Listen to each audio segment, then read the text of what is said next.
Do you maybe have like a favorite memory or favorite story, like behind the scenes stuff? Was there like a very special moment where you just like had to take a step back and realize what you guys were doing, how great things were? Or was there like something that just brought such a smile to your face? Well, there were a lot of those. Some of them you really get a lump in your throat. I remember shortly after I began doing Kermit, they had Kermit at Oxford University in England to do like their big commencement speech in front of this group called the Oxford Union, which is a big deal.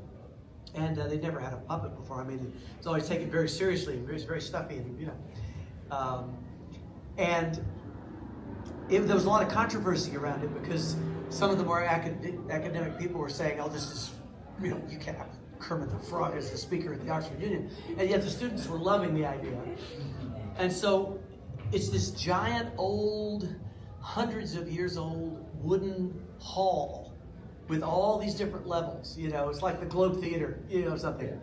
And it's full of all these people, all these students. And they're making noise before the show starts. And then we have a stage right down in the middle of the floor. We're like a speck. And Kermit was being interviewed by a very famous actress over there. We just talk about the world and things in the world. And just before it started, they were going to dim the lights. And then they were going to introduce Kermit, and then that gave me the chance to put Kermit into place without making him look like a puppet. I was working inside of like behind a wall.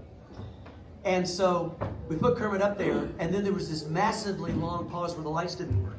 And it was like, there was a technical problem. But my microphone was live. So Kermit said something like, I don't remember what it was, but something like, is there a problem?